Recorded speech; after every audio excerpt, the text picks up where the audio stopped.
Welcome to Dodgers Dogs as part of the Dodgers Daily Network as the Dodgers take down Game 1 and the New York Mets, who came in smoking hot in a game that was really just exactly what the doctor ordered. If you could have wrote a roadmap of exactly what the Dodgers needed to happen tonight, it happened, Coach.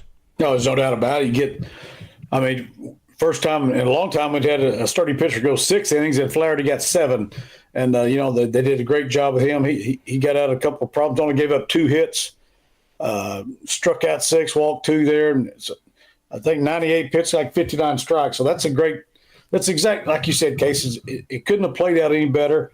He got some runs where they're able to leave him in there. And then, of course, he was throwing up 0, so he could have stayed a lot longer. But 7 innings out of him, and Hudson got an inning in there. Struggled a little bit, but he got out of it. And then Casparis, your boy, came in and had a good last inning. So it was good to see him get in there. And I know they're talking on the broadcast, the Mets didn't use him back. The Dodgers, the bullpen who's done what they've already done in the postseason is fully fresh and ready to go tomorrow, too. I hear them say it's a bullpen game tomorrow. I guess that's correct for the Dodgers. And we'll see. The last time we did it was pretty dadgum good. So I'm all in. That bullpen game is like you always talk about, Coach. One day affects the next. So It's not just maybe the best strategy for tomorrow, but who's to say it isn't, right? It at least isn't the worst strategy for tomorrow, but it makes all the rest of the games that much better. And whenever you have a 1-0 lead like this, you can think like that. And I think the Dodgers would have anyways, because by winning Game 1, now all you have to do is play 500 baseball for the rest of this series, and you win. Yeah, and like I say, set this thing up with a bullpen game tomorrow. If the last one hadn't gone as well, of course, we wouldn't still be playing. We could have been. It could have been bad, and we still could have won the game. But if the last one hadn't gone as well, there's no hesitation now if they want to do it on Dave's part, and because you got the guys, they can do that sort of thing. So, winning Game 1 is huge, and to really just kind of dominate the game. I know the rest of the series ain't going to be this way, and it'd be nice if it was, but I know you sent a text, some other guys on the Dodgers Day, we sent texts amongst each other, and it's just kind of like the Dodgers look so relaxed. And we talked about this in the pregame too. They look so relaxed. What the grinder. That was a grinder what they just went through. Man. That was even more than a grinder. As far as baseball, it's 1-0, it just everything's magnified. That was a grinding series about 2 great teams, and like you said before, I think you used the term before the game, exhale a little bit. They did. Yes. They were able to get a day off and exhale. Not lack of respect at all. Obviously, by the way the game ended, they weren't showing any switch to Verizon and get iPhone 16 Pro. Like, okay, we got through that one. Now let's attack this one head on. Flaherty's throwing up 0s. You get after. I felt like when you told me before the game, the guy's only thrown 7 innings all year. I'm just, I don't know. We know he hadn't been in any pressure situations, and this is the biggest pressure as it gets. I question that somewhat. I don't follow the team enough to know. I don't follow them enough to know what other options. What their options were, Manaea tomorrow, and what their manager. I'm not going to sit here and criticize. I don't know, but just as an outsider looking in, glad for the Dodgers. Like, man, that's kind of an odd choice to start off a series with, and it blew up in their face. So, it is what it is, and maybe next time they pull something like that, it may not blow up in there, but it didn't work out well tonight. Yeah, well, I'll say this.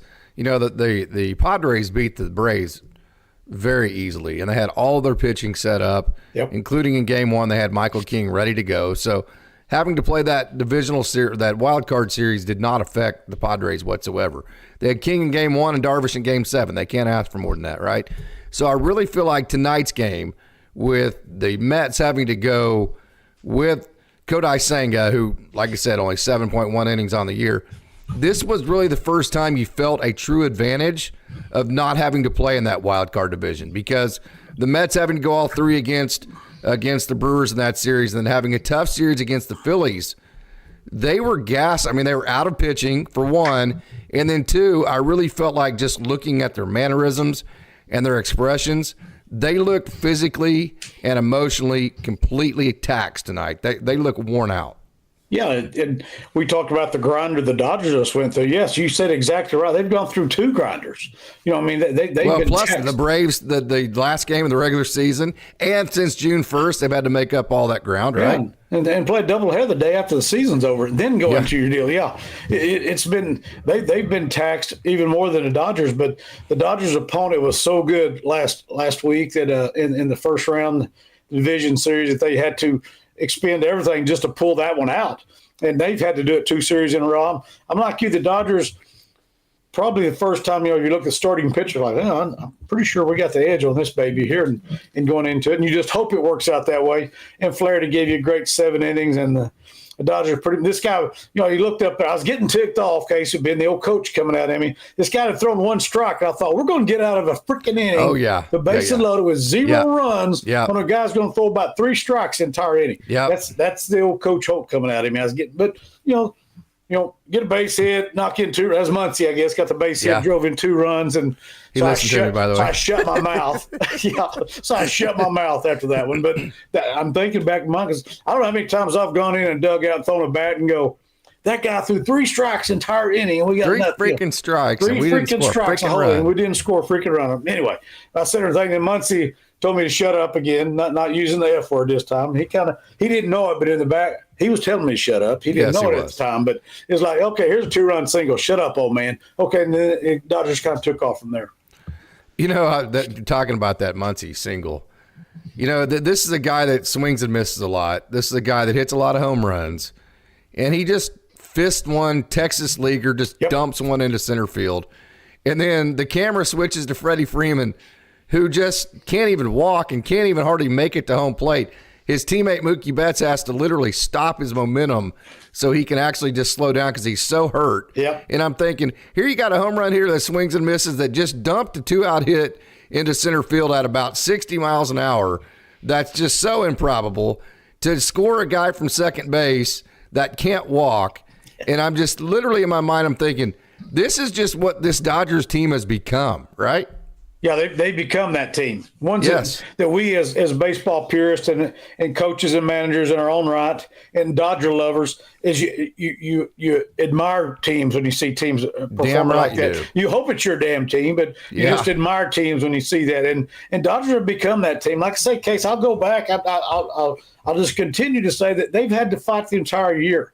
This team has never really they never really pulled away a lot. Then it definitely got tight when the Padres got hot, and they had to grind all that. And John Smoltz even mentioned that on the broadcast. He mentioned something about how the Dodgers were battled all the way to the end, and that's what they had to do. I think it's paying off dividends now. This is not a pretty boy LA team. I don't care if the crowd comes late and leaves early. I don't give a crap. The team they're putting on the field, including their manager, is not the pretty boy LA teams. I can say it now. Maybe we've seen in the past few years, not recent. I don't think recent, Pat, but in the past few years, maybe we've seen some of that.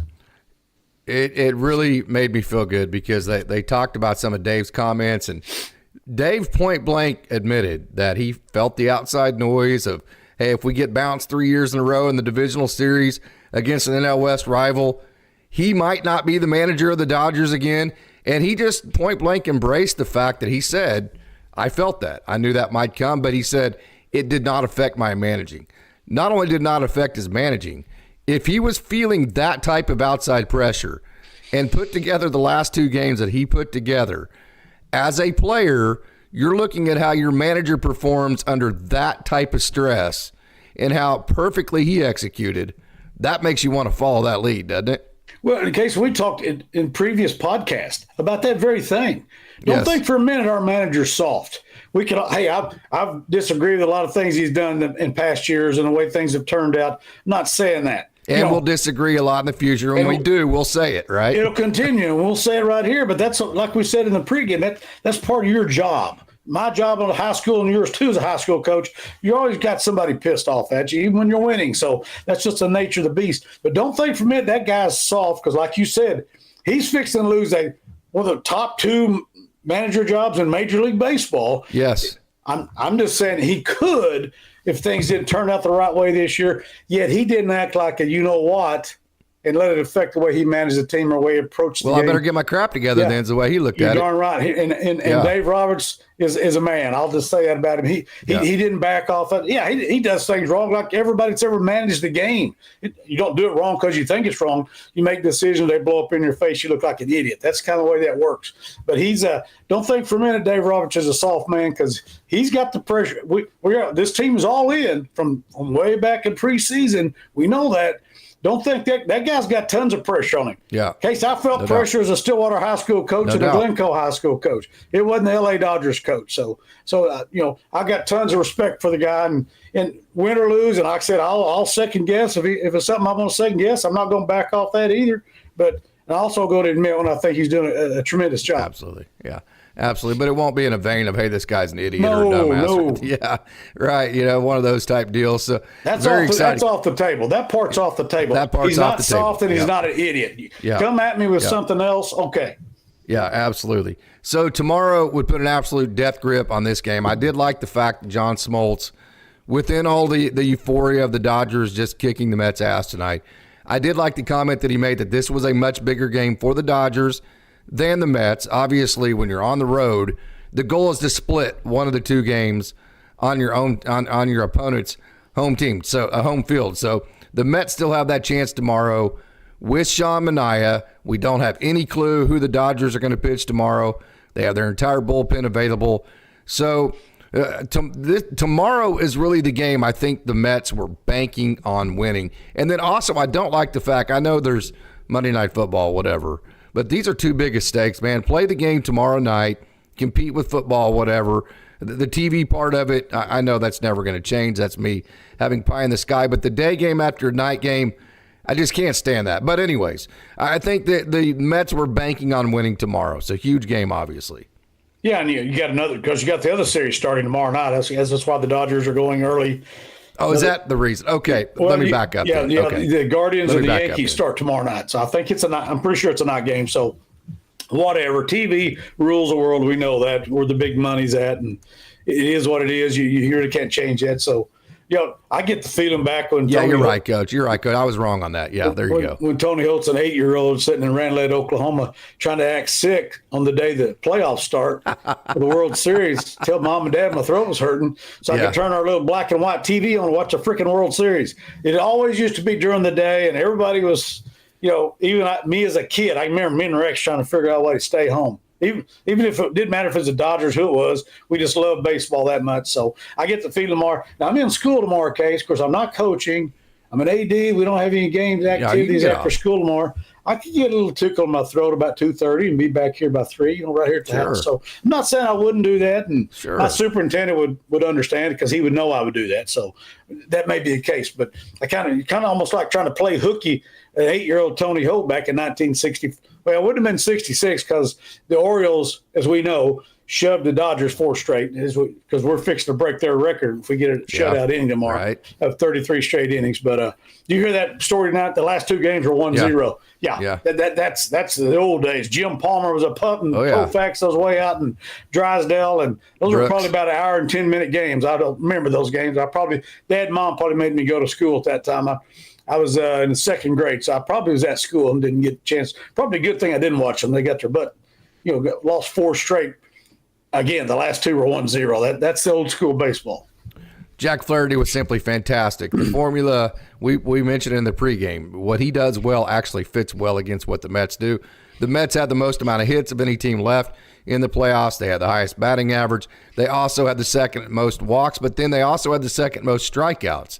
So the formula for the Mets is to dot up the fastball early in the count. Pitch backwards. When you pitch backwards, your get me over breaking balls don't have to be perfect. They just have to be in the strike zone for the best, what Coach Holt calls the best pitch in baseball, which is strike one. Strike one. So strike one on the Mets is huge, because then if you can get to that 2-strike count, we saw so many times the Dodgers couldn't put the Padres hitters away with 2 strikes because they're contact oriented. The Mets are different. Once you get them into 2 strikes, it's very difficult on them, because they are going to chase the breaking ball. They just have not been able to keep from it. So Jack Flaherty dotted up the fastball. He pitched backwards some, and when he did, he got strike 1, and then he threw that breaking ball with 2 strikes that looked like a strike, broke out of the zone, and the Mets kept swinging at it. It was the perfect formula. Yeah, it was. He gets some big strikeouts on that pitch, and it never really looked like he was in trouble at all. Had a couple things like, but he never really looked that way. He got 2 strikes. He was putting them away with that. Same thing about strike one case. There's a chart out there, quote unquote. Yeah. It's easy to find since we've all got cell phones, and you can always find anything on there. What's a batting average? We start the 0-1 count, 0-2. He goes right down the line there. What's your batting average? This is common sense. If you get down to 0-1. Pitcher's got a pretty good shot of getting 0-2 is even worse because I can throw about anything if I know what I'm doing, so that sort of thing. So the Dodgers, Flaherty handled it real well tonight of getting some key strikeouts and didn't give up a whole lot of hard contact either. I didn't feel like. I mean, he wasn't getting smoked a lot there, and they've got some guys that can do that. And it was good to see he handled the stars. And then the guys that had been kind of hot for him, they didn't get a whole lot of good looks at him either. So great job by Flaherty and the bullpen, and the bullpen's fresh. Yeah, I'll say this. He had maybe one mini crisis moment. We call those big moments in baseball crisis moments. How do you handle your crisis moments, right? I thought there was kind of a mini crisis moment there. Pryor went out and talked to him there for a minute. And then he came back off of that crisis moment and threw 2 of the best breaking balls that he had thrown all day long. That showed me right there. There's signs where the results and process. The results were great all night. But then you're also looking for, well, what's the process that's getting to these results? When he did that, when he was in a mini crisis, first one of the night, and then kind of got settled down with a visit, and then threw the best 2 breaking balls of the night after that, that let me know right there he is in total control of his emotions. He's in total control of his nerves. So the process is just as good as the results. And when those 2 match, it's going to be lights out. Yeah, I'm like you. When you're facing a hot team that has guys who are hot, like the Mets are coming in, 3-0, I didn't feel that great with 3-0. I felt pretty good, but, we're still not that far away from, like you said, mini crisis, get a guy on here and there, and all of a sudden it's 3-2 or, it's 3-3 because they've got guys that have been swinging it well and they've gotten big hits for them. So then it got 6-0. Then it's kind of like, okay. But I'm like you. Little mini crisis there, come out through 2 great breaking pitches and kind of settled in a lot. You can almost see it was over at that point, Coach. The game was over. Yeah, when you see him walking off the mound, he's kind of got to look like, okay, I think you got this. Yeah, I think I feel good about what I'm doing. I feel good. I'm throwing what I want to throw when I want to throw it. And yeah, it's like you said, it was pretty much over at that time. I feel like the Mets walked off of that inning and just went, this game's over. We're throwing Manaea tomorrow. Let's try to – that felt like that moment to me. Yeah, and Manaea was great his last outing, but the one before that wasn't very pretty. Right. Yeah, so there's a little bit of chink in the armor there. I mean, it's great when you look at the last – if you look at the Dodgers' last outings, all of them, they're all outstanding. Obviously, you can look at the proofs in the pudding, but he was good the last one. I did see the one before that, and wasn't quite as good. He was pretty struggled a little bit though. But he's a quality major league pitcher, and like I said, he's confident in his ability. They're confident in him, and Dodgers got a dogfight on their hand tomorrow again. Yeah, we always talk about Dodgers Dawgs fans as part of the Dodgers Daily Network are the best fans, smartest, most intelligent, most level-headed fans in the game of baseball. Period. Any discussion. So this will be kind of below their intelligence level because they're just such smart fans. Right. But you might be asking, hey, the Dodgers bullpen has been so good. So, the Dodgers usually don't let their starters go for a long way. So why did they let Jack Flaherty go 7 innings in almost 100 pitches when you know that you might need him down the line? Why not save 10 to 20 pitches so you might make him a little bit better in his next start? Well, that's because you're playing about tomorrow. So Dave had to get to the part of the game where he was not using any of his arms, you mentioned it earlier, that he was going to have to use tomorrow. And that to him was through 7 innings. He felt like he could use Hudson, which they won't necessarily need tomorrow, and then Kasparius, which they absolutely won't need tomorrow. Kasparius is on the roster to do exactly what he did tonight.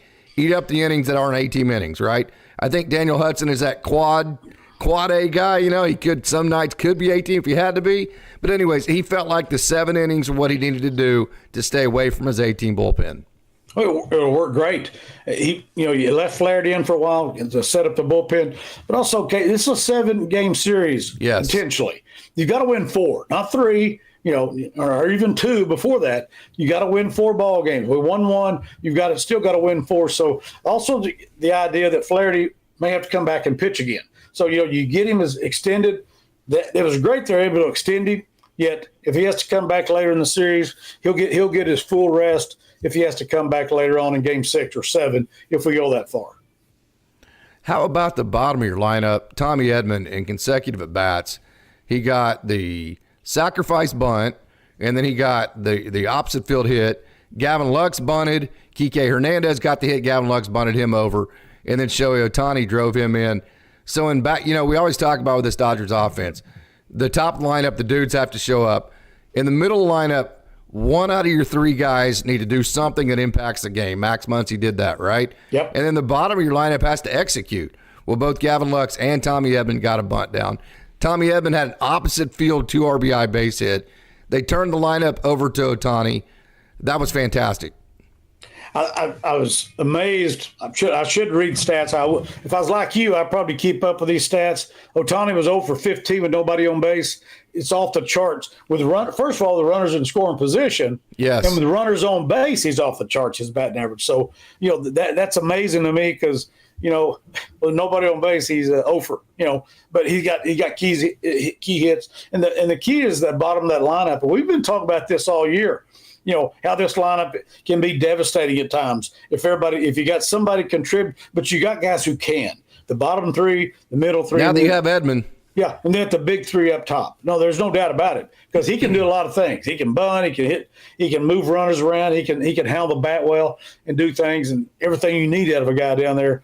And we already know that Lux has been good. I mean, Muncy got a big hit tonight. Hernandez last game both hit home runs. So there's a lot of things going on with this lineup. It's kind of working. Case, if we look at it, it's kind of like the way we were talking about. I mean, yes. you got Ohtani with 2 hits. I mean, Freddie had 2 hits. Mookie had a big hit. Mookie had a big hit. Your middle of your lineup, Muncy come through big, and the bottom. So the blueprint that you and I came up with, which isn't on any charts in Dodger Stadium or Dave's office. It's no secret. It's no secret. That's what I'm saying. We're not reinventing the wheel here. No, we're not reinventing the wheel. It's common sense to look at it. It worked to perfection almost there, the way the lineup performed in those situations. Dudes have to be dudes. One of your middle 3 between Max, Will, Teo have to have at least 1 impact at bat. Bottom of the lineup has to execute. Yep. That literally is the blueprint.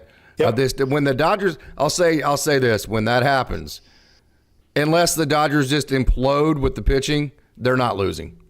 No, I can't see an implosion. Yes, we might be a little strapped on starting pitching, but not on the pitching staff, not from top to bottom. I can't see this team imploding because, first of all, Dave won't allow it to happen. Second of all, just next man up, and they've got several guys that can step in that role. So I'm like you. I don't see it imploding. If the lineup continues to perform anywhere along that level, doing their jobs, be very, very tough out for anybody. Yeah, the winning game 1 is huge, but make no mistake about it, this is still going to be a very difficult game to win. Yep. Sean Manaea, he has had a 2.25 ERA in the postseason, tied for 11th best of any starter in the postseason, and then he is 3rd highest of any starting pitcher left, only behind his teammate Quintana. So you talk about Jose Quintana, Sean Manaea. I mean, they still have plenty of starting pitching to go out and do to the Dodgers what the Dodgers have done to them. So I think really tomorrow is going to be very indicative. If the Mets come out, Sean Manaea deals, the Dodgers lose tomorrow, and it's 1-1, who the heck knows what's going to happen, right? If the Dodgers win tomorrow, I think that's the death grip.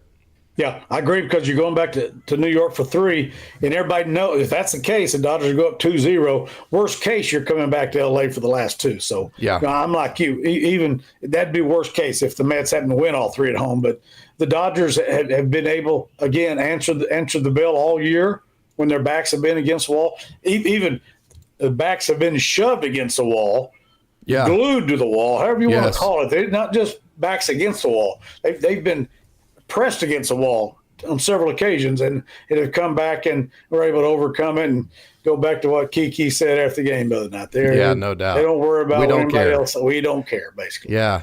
If you're worried about a if you're worried about the let up for the Dodgers, I asked you that in the pregame. You worried about you have this huge mental hurdle that you just overcame, or are you worried about letting it? Even Dave mentioned that in his pregame that, hey, I'm not going to let my guys let up, and he didn't. No, and like I said, it's not in his nature, and it's not in the guy's nature. It'd be easy to do, Coach. It would have been easy to come out and have a let-up game tonight. Yeah, it would be, but we've got enough guys in that lineup in that clubhouse that went through, pretty embarrassing situation last year. Yeah, and got smoked, right out of the gun. That they've got a little something stuck in their craw. However you want to word it, all of us hillbilly Oklahoma guys, we got all kinds of words for that. Something stuck in their craw because they stunk last year in the playoffs. Yeah. Outside of Ohtani wasn't here and Teoscar, but I mean for the most part, you got the same coaching staff and the majority of the guys in your clubhouse went through that and listened to that crap all off season.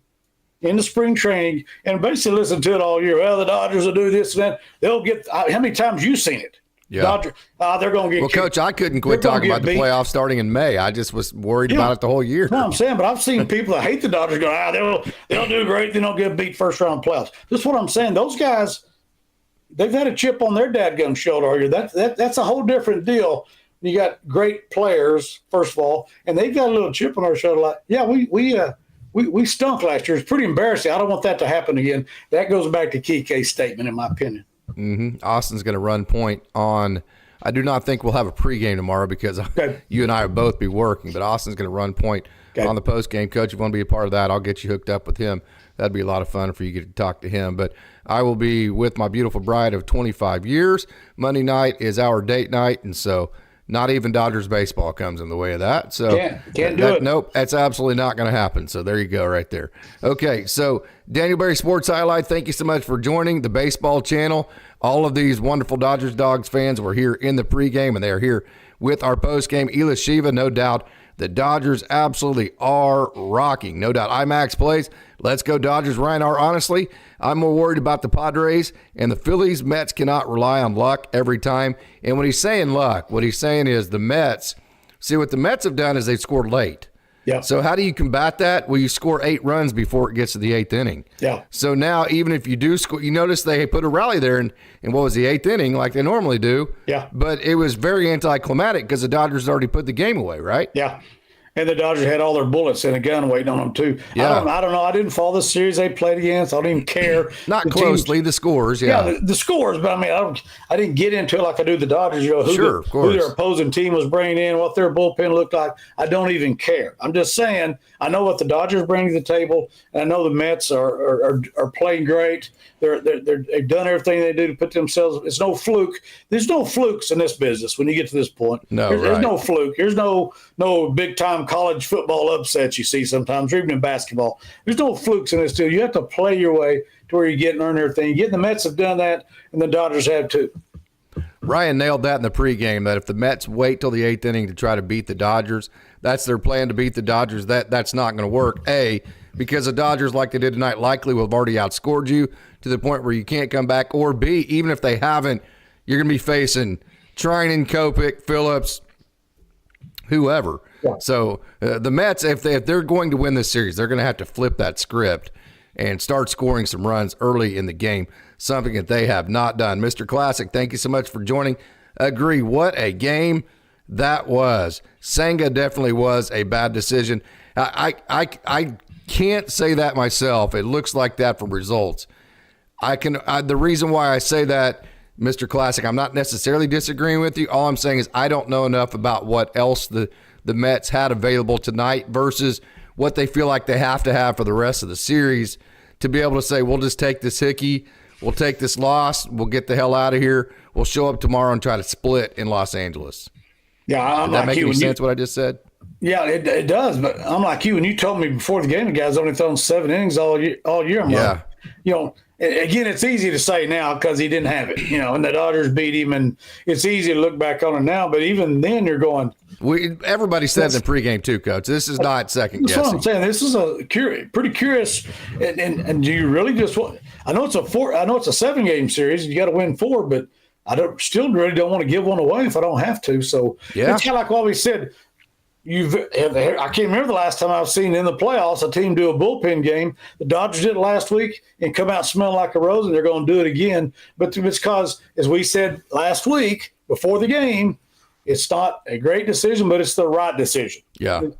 You don't want to go into an elimination game, throw the bullpen game. But at that time, we said it before the game, Case. I'm not rehashing. We said it before the game. It was the right decision for the Dodgers at that time. They do it tomorrow. Dave's feeling the same way about tomorrow.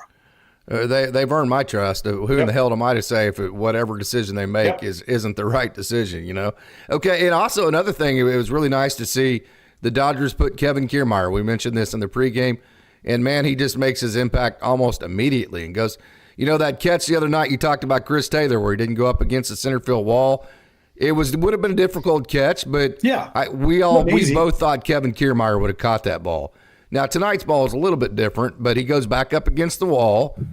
He made it look like he would have caught that ball 100 times out of 100. Well, it's probably not fair of me to mention about Taylor that night, but the coach came out of him, and I'm going, it's fine. You stop and turn around, the ball hits halfway up the wall. I'm thinking, trying to win a World Series, man. It's fair. Just imagine if you run through the wall or, run all the way. And, I used to get answers from players sometimes like, well, I didn't know if I get it. And my answer is always what you would say, what everybody else would say. We'll never know because you didn't do that. That's the whole deal right there. And I love it. I love Taylor. And maybe he's close to the stick and play now. And maybe there's no way he can make that catch. But for the naked eye, old Coach Holt, the old man sitting in Oklahoma in his recliner, going, dude, run in. You see it all the time. Run in the freaking wall, make that catch. Merrill did it a couple times for Padres. Whatever, I'll get off of that play. It's over. Yeah. But Kiermaier made a good play tonight against the wall. Later in the game, they had a guy at second base. I don't know why he would tag at 6-0. I almost thought he was tagging him. Kiermaier card didn't come up phone. I was told my son, dude, are you stupid? And he didn't go. But I'm thinking, why do you? I mean, I get he's tagging, trying to draw a throw. Maybe he'll throw the dugout. I mean, I get he's just decoying. But, if he had any serious thoughts about going third, which I'm sure he didn't, it's 6-0. But you never know. You see strange things all the time. How about the dumb base running mistake they ran into against Flaherty, too? My gosh. Yes, same thing. They just seemed fatigued mentally and physically. The Mets did. Hey, that's their problem. Yep, that's their problem. That's absolutely their problem. Nobody feels sorry for anybody when the Dodgers. If there's not a team that's not going to feel sorry for anybody, the Dodgers ain't going to feel sorry for nobody. No, we're down 2-1 to the Padres. And all the injuries. I mean, we had to take Gavin Lux out tonight, right? Yeah. Of which I think is fine because I don't think he's going to play tomorrow. I think it'll probably be Kike at second. Andy probably has in center. Late game defensive substitution if you're ahead with Kevin Kiermaier with Manaea on the mound. Hey, Ryan R., I'll tell you what, you talk about some intelligent posting. He's got it going on tonight. Just glad Mookie got that garbage 3 RBI double. LOL thought he was going to go over. That's one of those deals. You love to get that. This is the talking about the intelligence of the fans here. Yeah, you love the win, and the average fan's like, we won 9-0, everything's perfect. You got Ryan grinding into this thing going, well, yeah, we need to get everybody going, though, right? So it was good to see Mookie get going.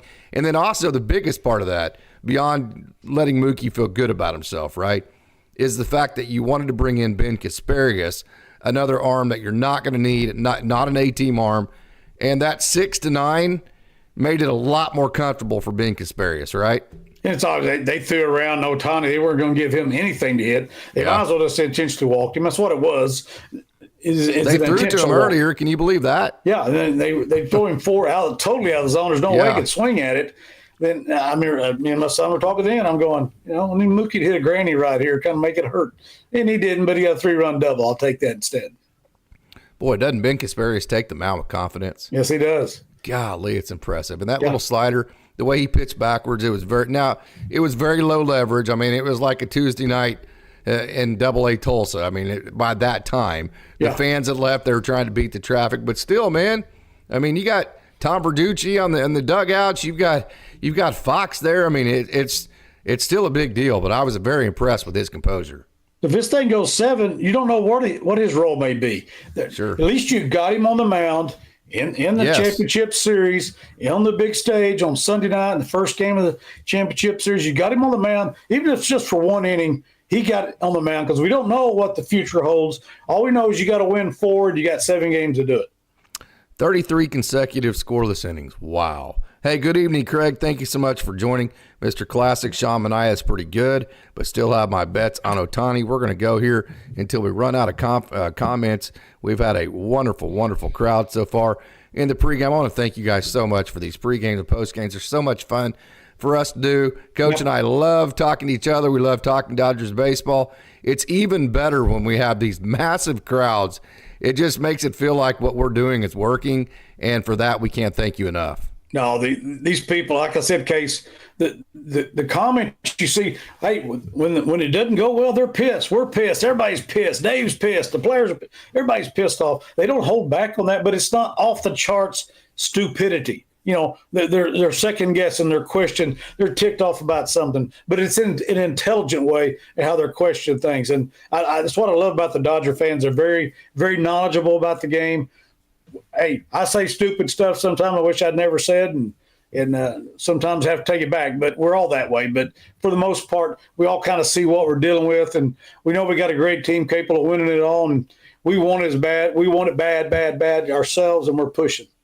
Game within inside the game, only that you'll hear on Dodgers Dawgs as part of the Dodgers Daily Network because of the intelligence of the fans. Cole says Dodgers got to see the lefties from the Mets. That's huge. Yep, it is. It is. Got to get a look at them, and there's not going to be any question from this point on. I mean, there is because the Mets still got a lot of bullets in their gun, just like the Dodgers do. So that was good to see. Lindor did not play tonight. I don't remember seeing him. Do you? Yeah. Lindor?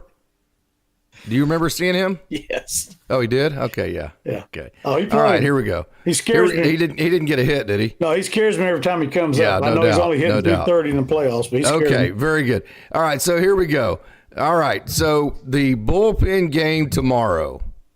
There's a saying, if it ain't broke, don't fix it, right? So you don't have Alex Vesia, but beyond that, Anthony Bonda would take his place. All right, so do you just duplicate exactly what you did last time? I mean, it's the exact same blueprint. Hudson was one of those 8 last time, buddy. I don't have that box score in front of me. Did Hudson throw one of the 8 innings? I'd have to go back and look, Coach. But I saw Phillips warming up because, Hudson was kind of struggling just a little bit. Nothing dangerous because it's 9-0, but, I saw him, saw Phillips warming up. I thought, I wish we could stay away from using Phillips. Yes, no doubt. Okay. I kind of thought Hudson came in and pitched. Maybe he didn't. He wasn't a part of the 8. Hold on a second. I'll be able to tell you in just a second. Okay. Yes, Hudson did throw one inning, Coach. Okay.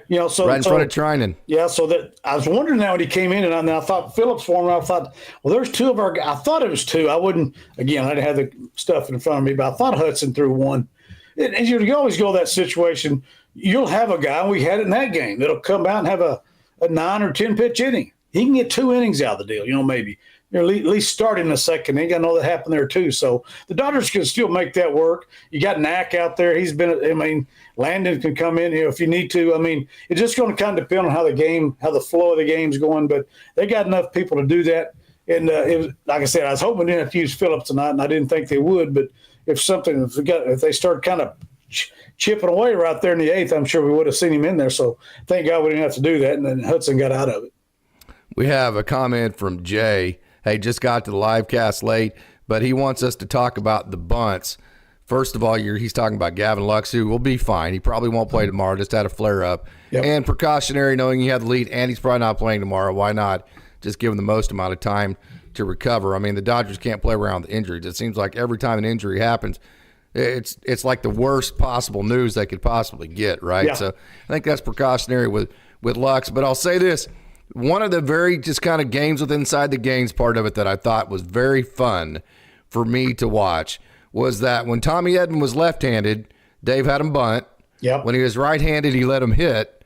And Tommy Edman came through in both scenarios. It's like, man, you know what? Whenever you play the game of baseball properly and you execute the fundamentals, the winning baseball plays, you call it, Coach, it's like the baseball gods just shine on you.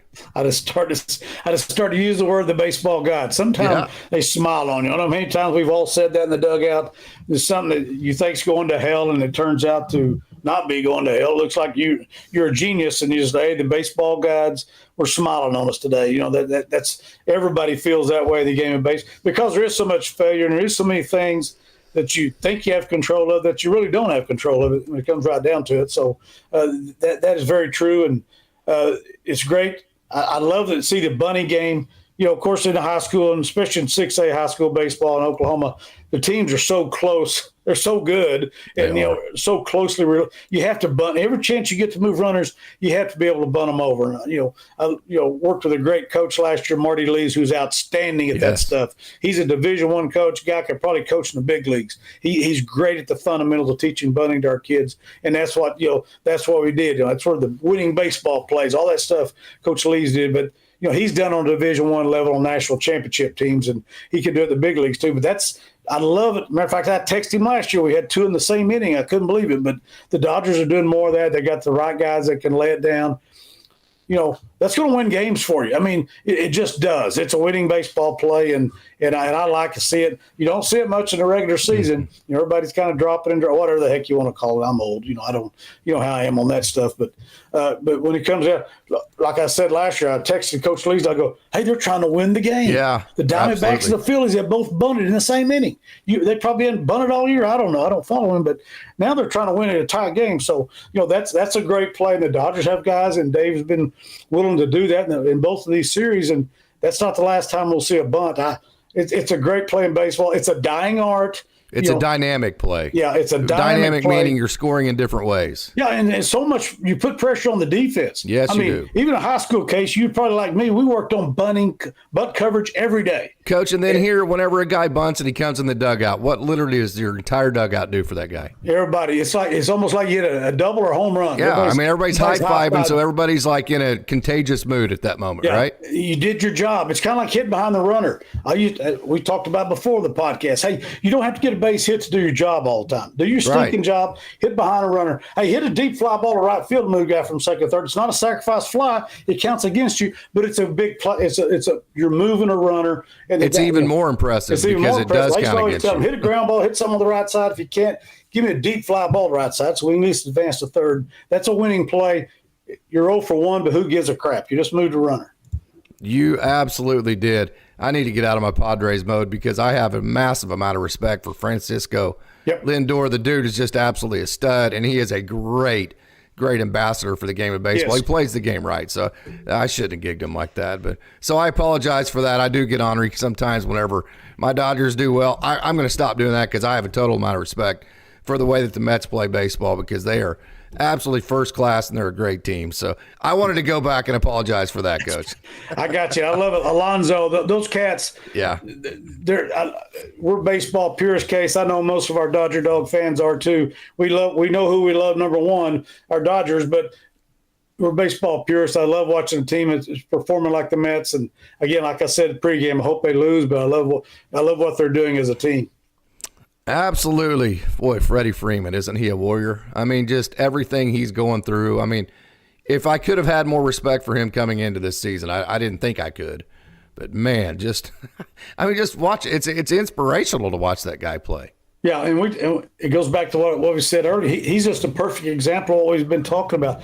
This is not a soft team. There's no way, shape, or form, whatever your preconceived notions of this team were, this is not a soft team. They don't accomplish. Yeah, I know they got the big signings. Yeah, everybody, they can spend all this money. They got this, they got that. It doesn't matter if you start getting injuries. So have the Mets in the last 5 years. Yes, the Mets got a higher payroll than the Dodgers. I mean, when you start getting injuries and stuff, it levels the playing field. Now what are you going to do? It's like I told you before. I had a great superintendent, Craig Church, always said, now what? We can sit here and talk about what's pissy and what's bad. Now what? So you just give up or you just throw in the towel? No, you got to move on, move forward. And that's the great thing about this team. Freddie's, good Lord, that guy's we're fathers. Oh, my God, I can't imagine what him and his wife are going through, the little boy. And he's got to do that in the middle of being in a stressful situation of what he does for a living. And now he's doing it with a hurt leg. And the dude's getting base hits. He's scoring on one leg. And Mookie's having to grab him and hold him just so he'll shut it down. And I think Mookie just wanted to give him a hug, to be honest with you. He's so you to see the smiles on their faces. These cats love each other. They're playing for each other, Case. That's all we talk about. They're playing for each other. Brotherhood. And that says that's big. It's a brotherhood. I was kind of hoping that last at bat for Freddie. I know that Dave took him out when he got on base, but I was kind of hoping he just didn't let him hit at all. Yeah, I know Freddie was like, "No, screw you, I'm hitting," because that's the way Freddie is, right? But I was kind of wishing Dave just kind of put the his foot down on that one and just didn't let him hit, because that front ankle, man, you never know. You foul one off, or you don't swing right or whatever. I just was kind of wanting to be precautionary there. But that's really just that's really nitpicking at that point.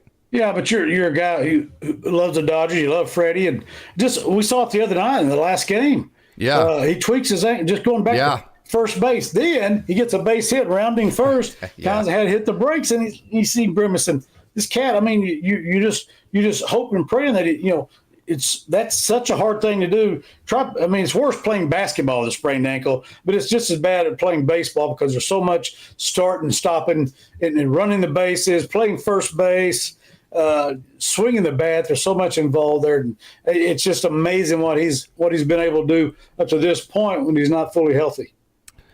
Coach, I wanted to give a shout out. I know he's not hitting great. He did have the big home run the other night, but you don't have this 33 inning scoreless streak if your catcher is not damn good behind home plate. Yep. So we'll see.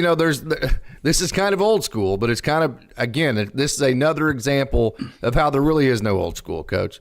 There's no new school. There's a right school. That's right? Yep. There's an old saying that as a catcher, your job first is to work with the pitching staff and then hit second. Hey, if you hit, fine, whatever. But we need you to work with our pitching staff. That is your goal number one. So, hey, check, and check.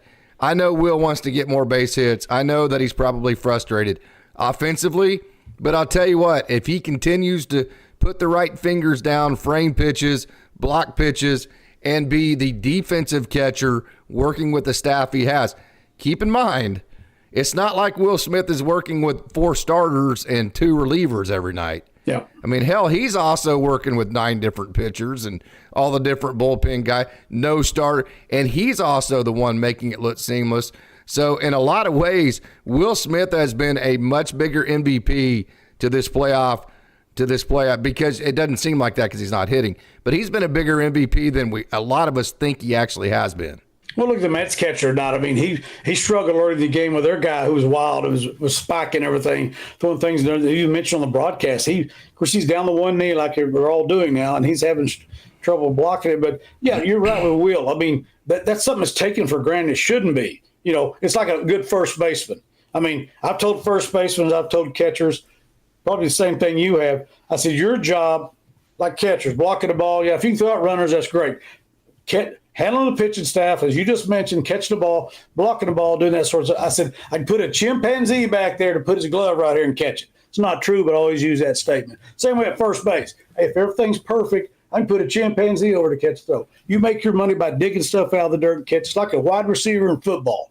A quarterback under duress, scrambling, trying not to get killed by a 300-pound lineman who runs a 4.7, he's not going to put the ball right here in the middle of your chest every time. So you're going to have to make catches somewhere else. You make your money by diving catches, catching stuff in whatever.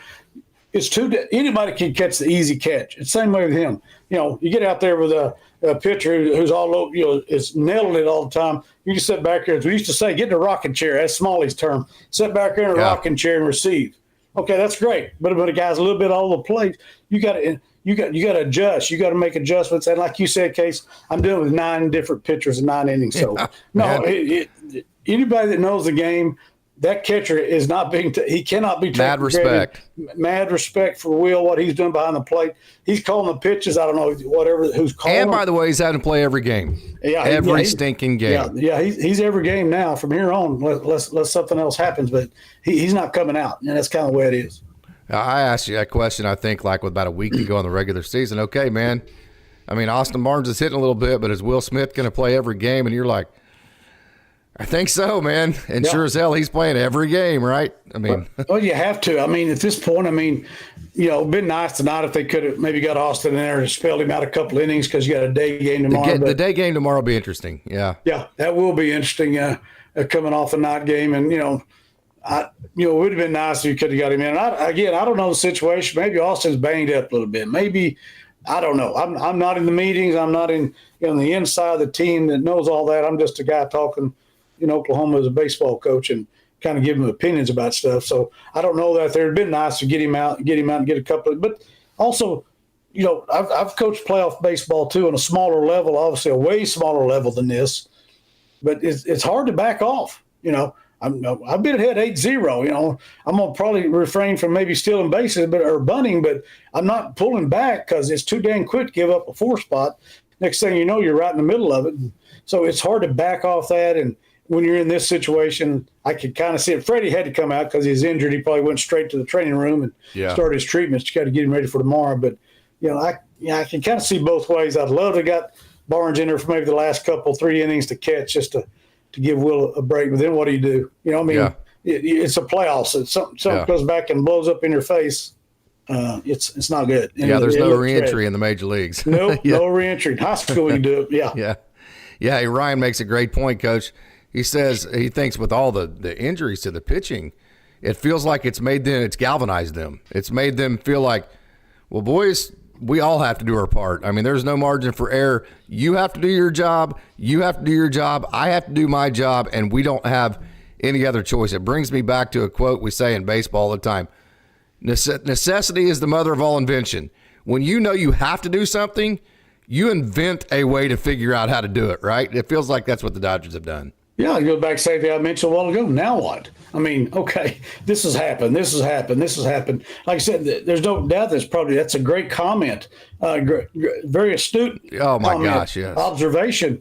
Yes. You're learning about our crowd, aren't you, Coach? You're galvanized. This team has been galvanized. Like I said, there's one now, and it hadn't always been that way, Case. And Dodgers are the only team that's been like that. There's been great teams down through history that just for whatever reason didn't mesh, galvanize, whatever you want to call it.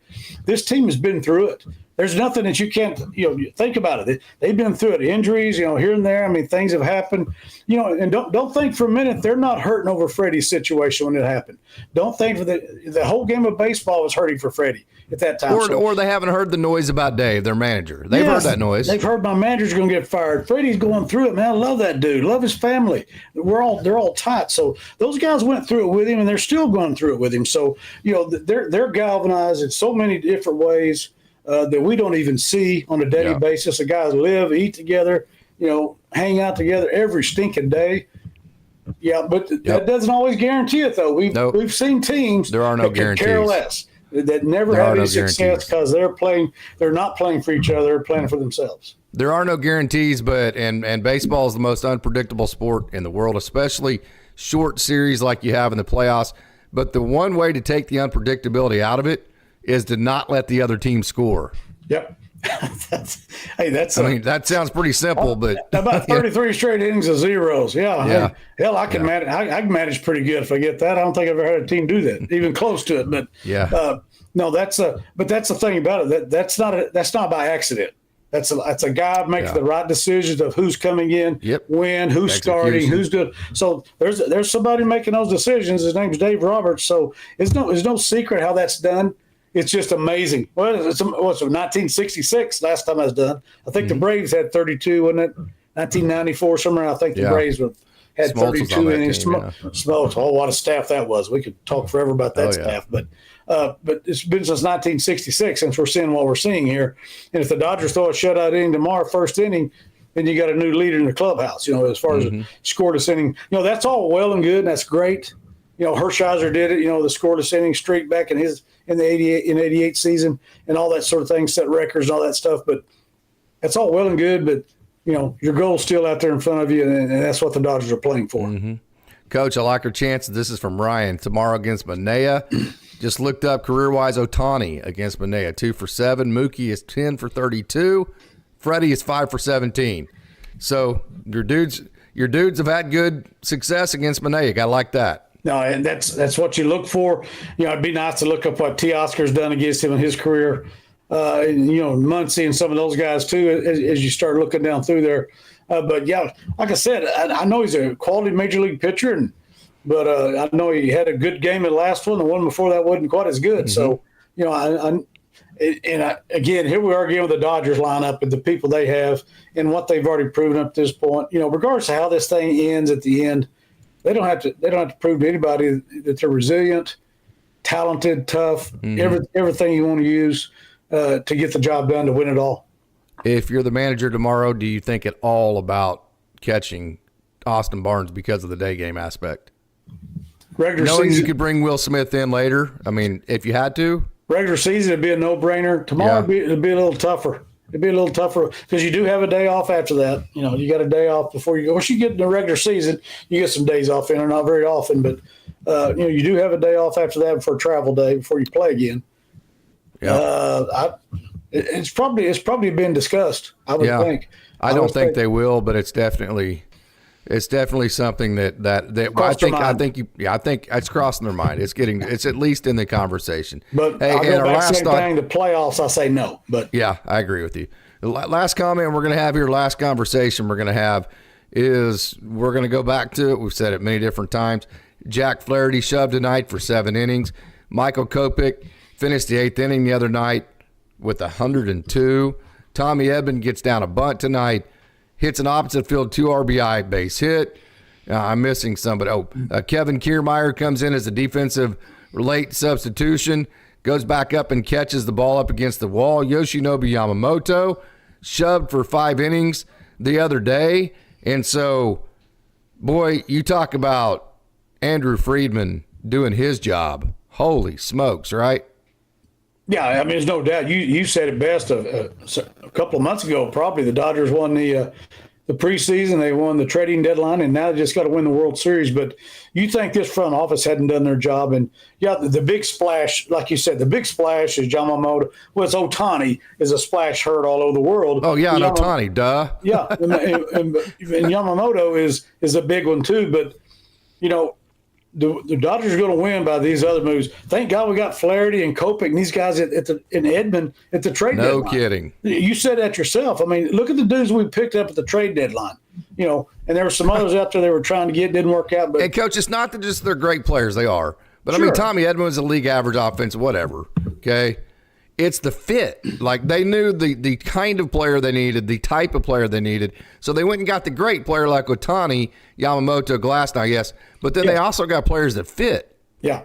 Yeah, you call it your culture if you want to. A lot of people use the word culture. It's the same thing, whether it's football, basketball, whatever. You want guys that fit your team. If you're a college recruiter, you're going to go recruit guys. It doesn't necessarily have to be a 5-star. If it's a guy that's going to fit, he's going to fill our needs and he fits our culture, and we feel like he's going to get better. And then, of course, in the major leagues, you got some time to train guys in minor leagues, but you really don't. So the culture is the big thing. That you just have to get the guys, and they've done a great job of bringing people in.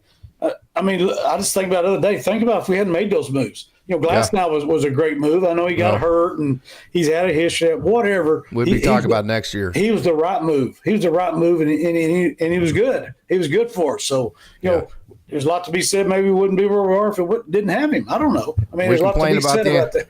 We complain about the analytics, and we complain about the Dodgers have this team that put all the decisions together. They chose the bullpen game. Then they also chose Yamamoto, and they chose correctly. I mean, so, wow. You got to give them credit for that. Yeah, you can't question anything, any decision they made up to this point. Again, the Padres jumped out, just blew, like I said earlier. And they chose to throw Yamamoto game 1 so he could throw game 5. Yeah, absolutely. And don't forget the Padres jump out with their hair on fire. And the 2 games we lost to them, they get big leads. One of them we were able to overcome a little bit. But, the big thing is, decisions have been made during the entire playoffs so far. I mean, you've lost 2 games. Who cares? You're still playing, and you lost 0 games in this series. So the decisions that have been made up to this point are pretty dadgum impressive. Like I said, I'll go back to Buehler. He gave up 6, and then everybody, hey, get him out of there. He's terrible. Yeah. No, he didn't. And he didn't throw bad. He ended up going 5. Set up the bullpen game the next day. Up a trash can. The same way Flaherty went 7 tonight to set up tomorrow's bullpen game. And tore up a trash can in a dugout, which I love. I'm tired of this bull crap. I'm assuming that I'm paraphrasing. I have no idea what he said when he did that, but it's probably something along that line. I'm tired of this, whatever. I'm just tired of this crap. Here it is, the top of the 3rd inning. I mean, the 3rd inning of the 3rd game of the series. I'll give up 6 spot. But we're not playing well, or it looks like we're on the ropes. And who knows, man? He comes out and throws 2 more innings after that, I think. So it didn't hurt that cat, and I feel a lot better about him taking the mound next time he does too. And Yamamoto, too. He was great last time. Yeah. Just goes to show with choosing Yamamoto first game so he could throw game 5, which was perfect. The bullpen game, the way that choosing the bullpen game, the way Dave managed that, other than the 2 errors in the 1 inning that cost you the 1 loss against the Padres, the Dodgers have been just pretty much spot on. I mean, completely spot on, and still have struggled to get to where they're at. That goes to show you just how small the margin for error in the playoffs are. Yeah, and the Padres kind of front running on them. They got those big leads and held them win. I thought it was interesting tonight when the Dodgers scored first. The Mets are 4-0 when the other team scores first. Yeah, That's a lot about them. I was like, dang, man, now they're 4-1. That's because they score late, not against the Dodgers. Yeah, I said that's good, man. They're a comeback team, which is just good for them. Shows a lot about them. They're not done in this series. The Dodgers aren't either. The Dodgers will be there also. Coach, final thoughts. Same thing. A great job all from top to bottom, pitching, defense, hitting for the Dodgers. Everything was great tonight. As we know in baseball, I told my son, I looked down and said 18 hours they're back on the field again. So that's the only way the Mets can look at it. And we got spanked, in 18 hours we're back out, or kind of like the Dodgers did when they got beat 10-2 and come out and throw a bullpen game and smoke, and win 2 in a row. So, the runs don't carry over. There's no guarantee. It's starting out at 0-0 again tomorrow, but I like our chances every day we take the field, and it's a great game tonight, and just looking forward to tomorrow's game. Go Dodgers. Man, what crowds we have had at Dodgers Dawgs as part of the Dodgers Daily Network. I can't thank all of you Dodgers Dogs anymore out there. I mean, this is just so much fun and such an honor for us to get to do this. So thank you so much to everybody out there that keeps tuning into all these shows. It is a lot of fun to talk about the Dodgers. They're going to watch them win a game and then come back and talk about them again. It just can't get any better than that. So thank you so much to everybody out there, Coach. It's great to see your face, which this means we don't have to wake up at the crack of dawn with the roosters crowing tomorrow morning to get our show in. We got it over with, and I love you. Love you too, Case. And it's always great to talk with you. And like I always said, talk with you and talk with the Dodgers and talk baseball. It doesn't get any better than that. And I love all of our Dodger Dog fans, and keep watching and keep pulling for the Dodgers. Let them in Southern California, they can feel us all pulling for them. And it's a great day to be a Dodger.